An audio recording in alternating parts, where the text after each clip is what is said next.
Hey guys, it's Liz Prater again with Lunch Lady Liz.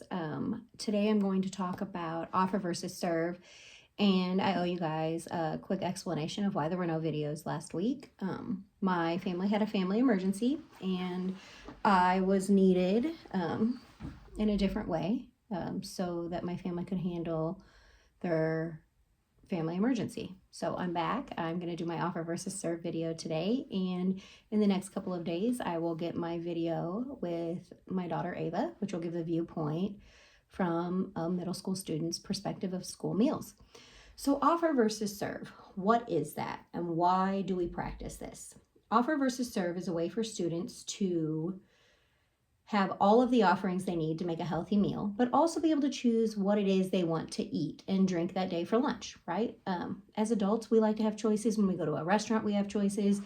Even at home, a lot of times parents or caregivers will give their child, hey, I know you don't like peas, eat a couple, or you can have this, right?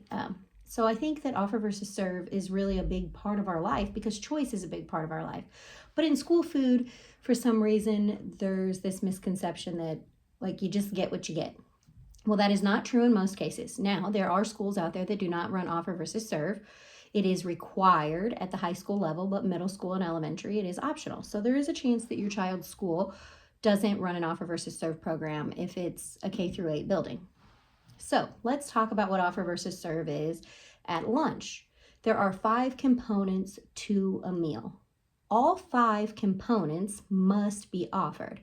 That would be your grain, your protein, your dairy, your fruit, your vegetable, right? 5 items, 5 components have to be offered. The student must take 3, and one of those must be a half of cup of fruit or vegetable, or fruit and vegetable. So it could be half a cup of fruit, half a cup of vegetable, or a quarter cup of both, or half a cup of both. Nothing is saying they're limited to only the half of cup. But the fruit and vegetable part of this meal is required. They have to have it. Then let's talk about breakfast for a second because I don't want this video to be too long, and then we'll just talk about offer versus serve overall. At breakfast, the required components for breakfast are 1 full cup of fruit must be offered, grain, and a milk.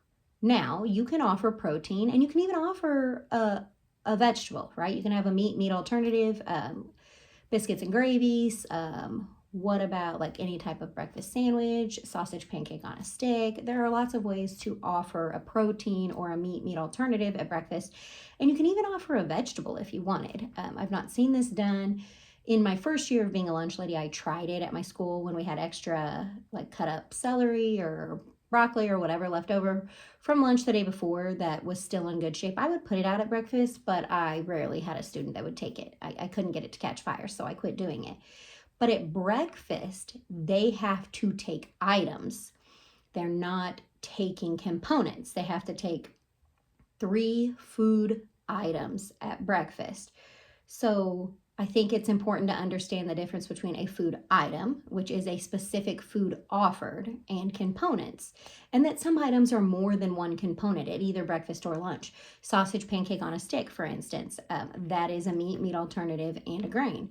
A grilled ham and cheese sandwich, you've got your grain with your bread, right? But you have your meat alternative, your protein with your ham and your cheese.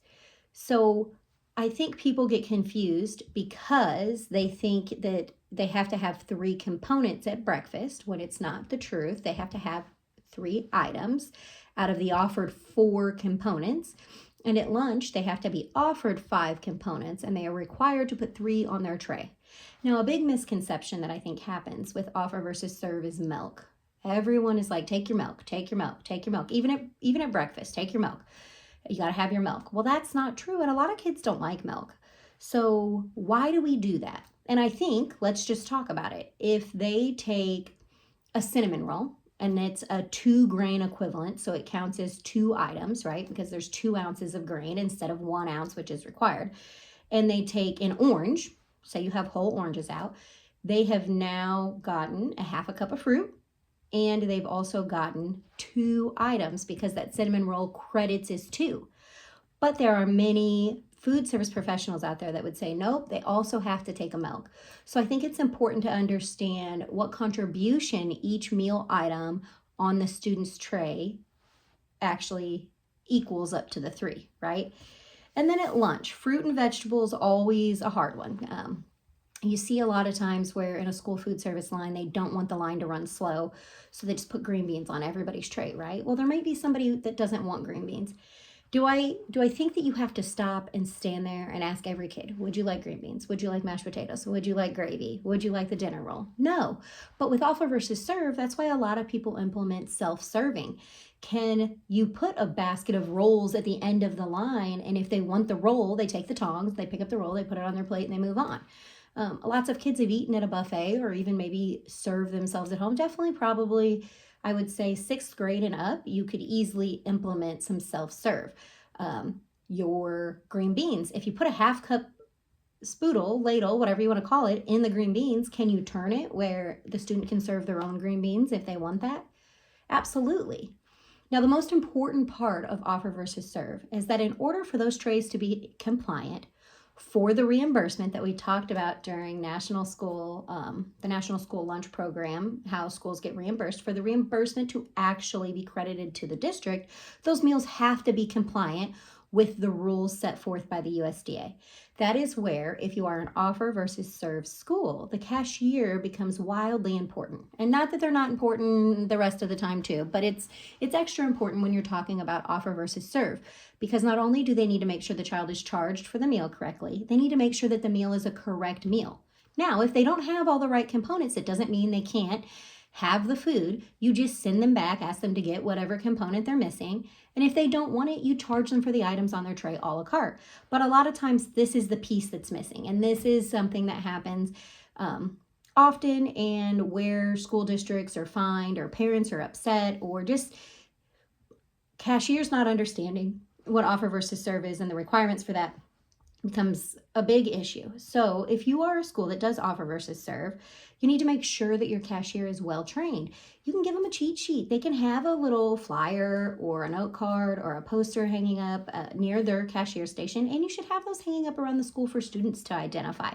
It is okay to teach a student what makes a proper meal. It is okay to explain to them why we want them to put such and such item on their tray.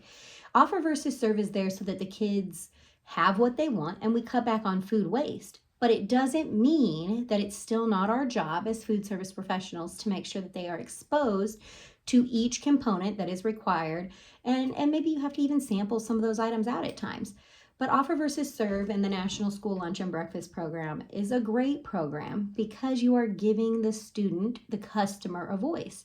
And also, like I said a little bit ago, you're cutting back on food waste. And at the end of the day, we don't want a bunch of food going in the garbage, right? There are people in this world that could use that food. And so if we're not going to eat it, if we're not going to consume it in that moment, then we can use it at a later date. We can cut back on how much we're purchasing and save a little bit of money that way if needed. But offer versus serve is a really great program. I will, in the comments, link the USDA tip sheets for both breakfast and lunch, offer versus serve. And if you'd like to chat about this more, just reach out. But again, remember, your school may not be doing offer versus serve. If you're K through 8, you could be a serve only, which means all 5 components go on the tray.